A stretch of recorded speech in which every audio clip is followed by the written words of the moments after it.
Hey, good morning, everybody. Sorry I'm a few minutes late. As I went to go hit record, I spilt my glass of water all over my desk. So, momentary cleanup. It's part of the process, right?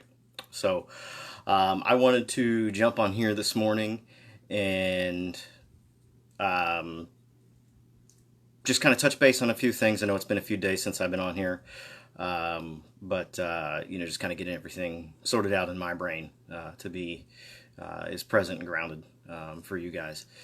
Hey, Ray. Um, but what I wanted to share with you today is what's been rolling around in my head is I'm thinking about how I can help once all this is over. And as we transition into, uh, as we go from what is and that slowly becomes what was. So, what I wanted to share with you is a couple of things that like I said, that I've had rolling around my head, and hopefully this helps some of you um, in some way. And if it does, feel free. Please reach out to me. Let me know what's helping, what's not helping. If there's something that you would like help with, reach out to me and just let me know. But the question that I wanted to start off with is, I know that we're in a time where everybody's kind of consuming tons and tons and tons of information, right? We live in this world of information.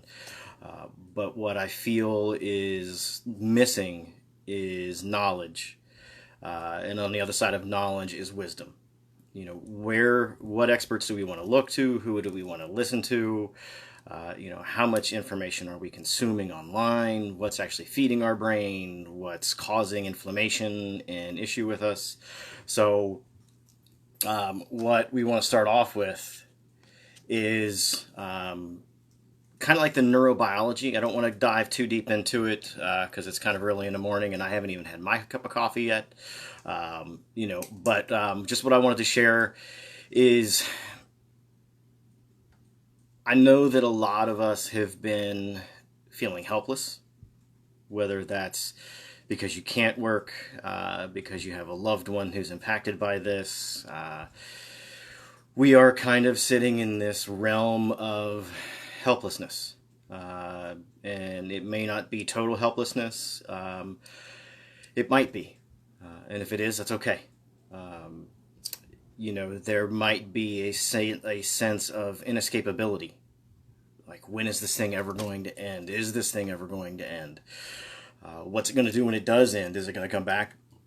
There's so many questions, and it's so big that it's almost inconceivable for us to begin processing it because we're still not at a waypoint where we can get a foothold. Okay. So, if you've been going through these waves of inescapability or helplessness, do yourself a favor and just honor that. Recognize that you're there and give yourself permission to process it. For parents out there, take a look at your kids. What are they showing signs and symptoms of the wear and tear of this? Um, so if you're in that realm of feeling that inescapability or that helplessness, recognize it. Okay. If you're one of the people that isn't sitting in that realm where you're feeling the inescapability or helplessness of this, are you creating a space for others for them to walk into and kind of come underneath your umbrella for a little bit? Okay. Um, are you being supportive of those that are feeling those feelings, or are you trying to be the strong one, the stoic one? No, we're going to get through this, and put on the face that you're super strong and you've got all the answers.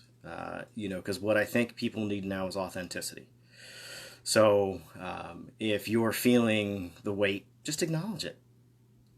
If you are feeling strong, feel free to share it. Okay, but do it in the light. Throw a little bit of humility in there, and just kind of be the lighthouse in the storm for other people at this point. Um, the the reason I bring that up is because there is a neurobiological mechanism in our brains that deals with stress and trauma that leads us into this place of overwhelm, right? As we walked into this scenario, a lot of us had a certain amount of resources that we had allocated. Those resources may have been financial, they may have been spiritual, they may have been social. Have you depleted those resources? And once you near the end of your resources, whether they're physical, spiritual, emotional, chemical, whatever they are, as you near the end in the level of depletion, it's not uncommon for a sense of overwhelm to begin to happen. Sort of the room shrinking kind of an idea. Okay. And that's where people have a tendency to begin struggling to cope. So we might turn to vices or mechanisms that kind of give us an escape, right? And I'm not saying don't escape. What I'm saying is if you're escaping, just recognize that you are so that it doesn't shift into avoidance and numbing. People tend to think, oh, well, it's alcohol and drugs. It's sugar too. I as a fully engaged chocoholic, I know that I will eat for mouth pleasure to bring some sort of calm to my world. And then I wake up the next morning and I'm like, okay, I got to run an extra quarter mile because I need to sweat that off. Okay. So what I'm going to encourage you to do is spend some time today finding ways to restore or engage your ability to find balance. Okay. So what I want you to think about is an unbalanced nervous system will block our capacity to have an adaptive, stable, functional nervous system. Okay, so I'm going to say that again. An unbalanced nervous system blocks our capacity for flexible, adaptive, stable functioning. So what does that mean in English? Okay, in English, I'm going to use the idea of, good friends of ours, Maria and Danny. Their daughter Mariana just turned 1 this weekend, and she's in that phase of walking and becoming mobile and all of these different things. And when we're beginning to walk, we're unbalanced and we're unsure and we fall down a lot, right? But babies are flexible, they're squishy, they bounce, which means they have the adaptive ability to create stable functioning.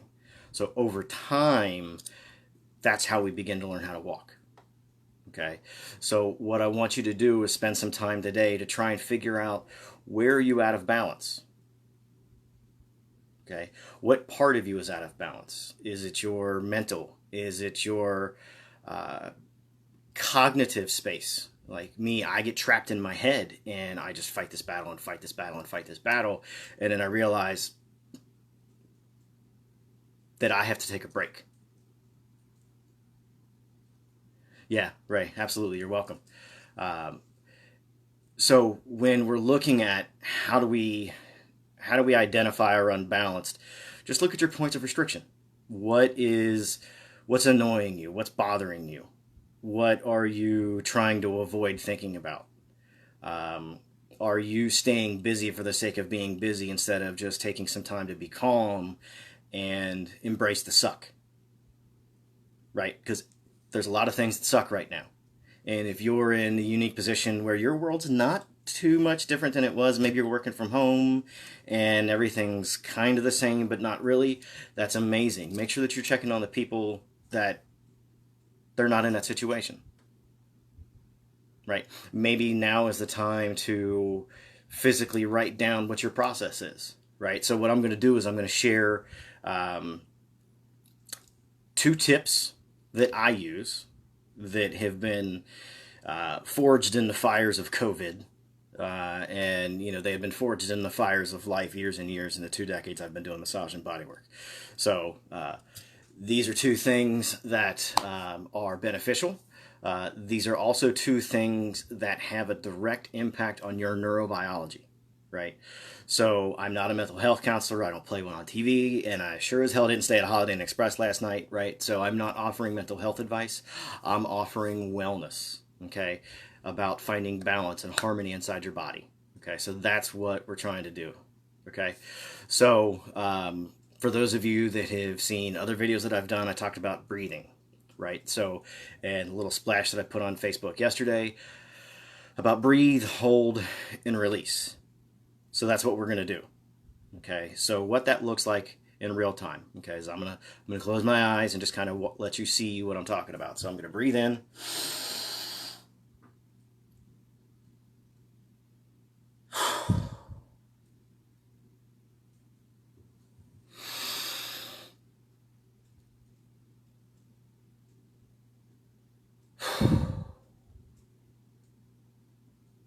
Okay. In those two breaths, I'm doing a number of things. Okay. The first thing I'm doing is I'm breathing in as deep as I can and holding it so that I can tune into my entire body. Okay. As a educator, as a bodywork professional, I'm very familiar with the anatomy and physiology and functioning of my body. For some of you, it may be unfamiliar territory for you. That's okay. Now is the time to learn. Okay? So as you breathe in, pay attention to what you notice. Maybe something's uncomfortable. Maybe something's tight. Maybe something's sore. Okay? What I want you to do is just honor what your body's trying to tell you. And then when you exhale, give whatever you just noticed a chance to soften. Okay? A chance to release. Okay, so we breathe in. Find that spot. And let it go. Okay? We can do that in our body. You can take that and spin it if you're like me, and my issue is not necessarily resolving and releasing in my body. It's more up here, right? Where that spinal cord becomes a brain, and then that's where everything gets a little sketchy. Okay, so what I want you to do is think in terms of, it's a model that they use in psychology and psychiatry, is the concept of a triune brain, which basically means you've got a primitive brain, which is like your reptile brain, you've got an emotional brain, and then you've got your thinking brain. Okay? And without diving too deep into it, you know, it's kind of simple and basic. Your primitive brain is your reptilian brain. You know, let's stay alive. Are we safe? Are we not? You know, your emotional brain is how do you respond to situations, and your thinking brain is how do you process and integrate all of this information. Okay, and at any given time, when the thinking brain and the emotional brain get overwhelmed, we get left with our reptilian brain, and that's when we just kind of barricade ourselves in and protect ourselves. Okay, like, are we safe or are we not safe? So as you're doing this breathing technique, what I want you to do is breathe up into what you understand is your brain and your spinal cord. Okay, if you're not really cool or familiar with that kind of anatomy, there's this really awesome search engine, not an answer engine, search engine called Google. Google anatomy of the brain, and just get a vanilla ice cream elementary grade understanding of where the structures are at. If you want to dive a little bit deeper, you can go into the Ahn Academy. That's Kahn Academy. Online. It's what a lot of your kids are probably using to learn their anatomy and physiology and math and science right now. So it's a great resource. Dive into there because the more you understand, the more you know. Good morning, Kelly. The better you're going to be able to plug into yourself so that when you come out the other side of this exercise, you've got a bit more calm. You've got a bit more resiliency. You have some more resources available to you in tackling today. Okay, so you're going to breathe in, you're going to breathe on purpose, you breathe in, you hold it, you just pay attention, and then release it. Okay, and then what I'm going to do today, and this is coming from For those of you that know or have been watching any of my wife's videos, you know that she's been doing self-care, and there have been a lot of people asking about self-massage. So I'm going to offer a really simple self-massage technique that is nice. It's going to be nice for the people around you. It's good for you, and it has a neurobiological component to help calm you down. Okay, so what we're actually going to do is we're going to massage around your eyes, and you're going to massage your jaw. Right, and you're going, okay, Matt, what are we doing? I'm not giving myself a facial. Nope, that's not it.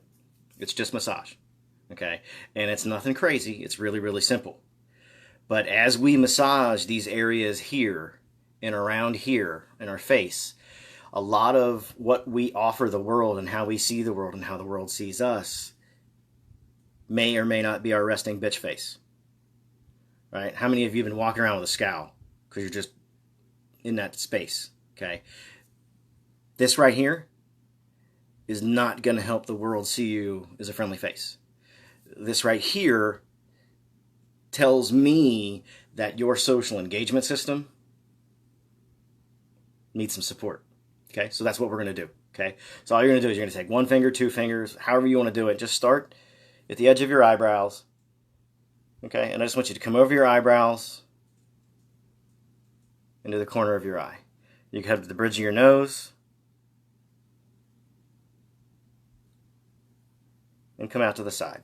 Okay.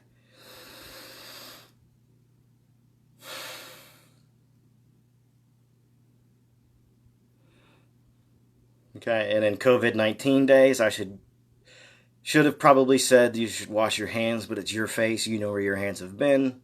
I'm going to leave your responsibility for your own washing of your hands up to you. Okay? So just a few times. You can double up and do the breathing technique with it too. Okay? What that's going to do is that's going to soften your eyes. We soften our eyes, the neurobiology, it softens the mechanisms of vision and allows us to give us greater resources and range of what we're seeing and how we're seeing, which may offer us a different way of perceiving the world around us. Okay? So for my massage and bodywork people, this is the stuff that we're going to talk about in the classes that are coming out next week and moving forward.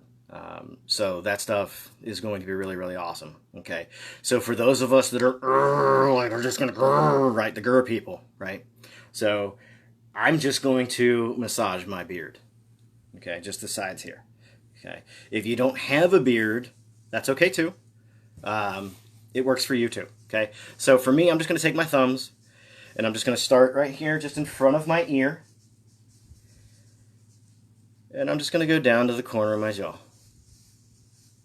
Right? This isn't rocket science. Hey, Dana. This is simple.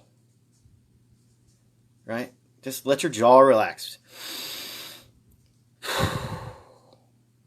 Breathe in, hold, release. Okay? So as we soften the jaw and we soften our eyes, we're giving ourselves the ability to have a little bit more flexibility in our social engagement. Right now, we're social distancing. We're looking at people through computer screens. What I want you to do is give yourself some time here, around the eyes and down the jaw. Breathe. Pay attention to what's going on here. Paying attention to what's going on here. Right? This isn't about fixing. This is about resiliency. This is about the bounce back. Okay? This is about giving you resources, putting resources in your hands for you to begin your self-care recovery process to get to the other side of this. Okay? So, we're going to do the breathing. Let it go. If you're going to do that around people, brush your teeth. Okay? Nobody wants stank breath being blown on them. Okay? So, take today's lesson, take today's information, and know that these simple techniques are going to help increase your ability to turn down the volume on that helplessness, on that inescapability of the situation that we're in, because you're putting the resources back into your body. You're literally pouring what you have, that healing possibility in your hands, back into you. You're reinvesting. Okay? The return on your investment for this is going to be huge. You just have to be able to pay attention. Okay? This is about resiliency. This is about recovery. Más importante. Okay? So, that's what we got for today. So, if you're feeling these concepts, these sensations, these emotions of inescapability and helplessness, know that you have resources inside of you that will allow you to turn down that volume.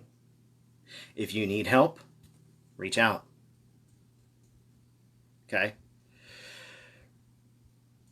Give yourself a chance to restore balance to that nervous system. Remember, if we're out of balance, we're going to fall over and go boom. Okay? Bring the balance back inside.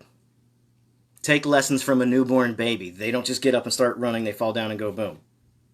Okay? But since Dana is on here, I'm going to use Dana's quote that she gave me years ago, and I apologize, Dana, I don't have the grace of your accent. And she said, honey, it's either a lesson or a blessing. And she's right. So today, use this video, use the concept, use the techniques to engage in the lesson. Once you integrate it, once you adapt it, once you feel the change in you, it becomes the blessing. And what I'm going to put back on you is this. Once you've taken that lesson and integrated and it becomes a blessing, I'm going to ask you to pay it forward. I'm going to ask you to plug into somebody that needs your help. Okay? You've got the resources, you've got the resiliency, you've got the recovery for you today. Share it. Okay? So the information in this video is kind of like being on an airplane. Put your mask on first, then help the people next to you. All right? So, if you have any questions, feel free to reach out to me. Hit me up on Facebook, Instagram, text message, whatever, however you guys need to find me, come find me. You know that I'm here. There will be classes coming out next week. They are going to be aimed at the massage and bodywork community, at the health and wellness community, but it's not going to be so deep that the general public won't be able to consume it too. I'd be happy to have all of you there to walk forward in this, because I got you. We're going to get through it. Okay? So have an awesome day. I appreciate every single one of you. Be amazing, and I hope to talk to you all soon. Bye!